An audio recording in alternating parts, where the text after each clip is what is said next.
කේමටි වන්තස YouTube channel එකට ඔයගොල්ලෝ අදත් ආදරෙන් සාදරයෙන් පිළිගන්නවා. අද යාලා තියෙනවා කිමිනෝ නවා නැත්තම් 2016 රිලීස් වෙච්ච Your Name anime movie එක.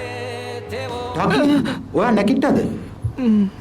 අද ඔයා නේද උදේට උයන්නේ හිටියේ? ගෙත්තම්පට සකස් කරන කිට්ටුමෝර ඉතිහාසයේ අවුරුදු 1000කට වඩා පැරණි වටිනා ඔයාට දෙයක්. සායගලවන්න මොක? නෑ මං අහක බලා ගන්නම්. මං ඉල්ලුවේ දේවල් දෙකයි. මගේ වැඩමුරේ කරන්නයි තාත්තා මං ගැන ඇහුවොත් බේරගන්න කියලායි. පෙරළු දවාලත් නොවන රැයත් නොවන වෙලාවක්. ඒ ලෝක දෙක අතරමැද ඉර අපහැදිලි තේරෙන ගත්ත මොකද සිද්ධ වෙන්නේ කියලා. ටගේ කියන්නේ ටෝකියෝ වල ජීවත් වෙන උසස් පාසලක ශිෂ්‍යයෙක්.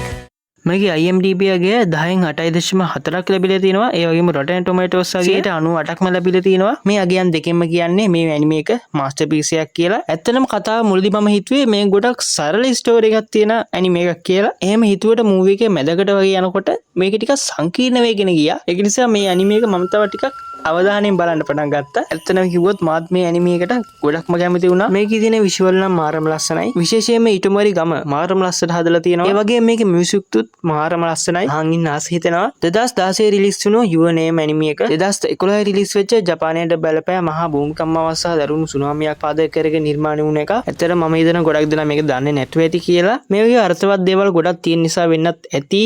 මේ ඇනිමේ එක මෙච්චර ජනප්‍රිය වෙන්නත් හේතුව ඔය ඇනිමේ බලන කෙනෙක් වුණත් නැති කෙනෙක් වුණත් මේ කතාව මේ මූවි එක මේ ඇනිමේ එක අනිවාර්යෙන් බලන්න කියලා මම කියනවා. මම 100% ෂුවර් මේ ඇනිමේ එකට මේ මූවි එකට ගොඩක්ම කැමති වෙනවා. එහෙමනම් හැමෝම වෙනද වගේම වැඩිදුර විස්තර දැනගන්න කැමති නම් පහළ ඩිස්ක්‍රිප්ෂන් එක සහ කමෙන්ට් සෙක්ෂන් එකේ කියවලා බලන්න. මේ වල තියෙන ලින්ක් 6666 කියන පාස්වර්ඩ් එක දීලා අන්ලොක් කරගන්න පුළුවන්. ඔයාලට මොනවා හරි ප්‍රශ්නයක් තියෙනම් අනිවාර්යයෙන්ම මට WhatsApp message එකක් දාන්න. ඩිස්ක්‍රිප්ෂන් එකෙන් WhatsApp link එක ගන්න පුළුවන්. වීඩියෝ එක like එකක් දාන්න. ඔයාලගේ යාළුවන්ටත් KMD වන්තර්ස YouTube channel එක ගැන කියන්න. මේ වගේ ලස්සන ඇනිමිත් අරගෙන එනවා කියලා. එහෙමනම් තවත් දවසක මේ වගේ ලස්සන මූවි එකකින් පිටපත් මම දැනසම් ගන්නවා. මම KMD සානසංග ගිහින් එනවා. හැමෝම දෙකින් ඉන්න.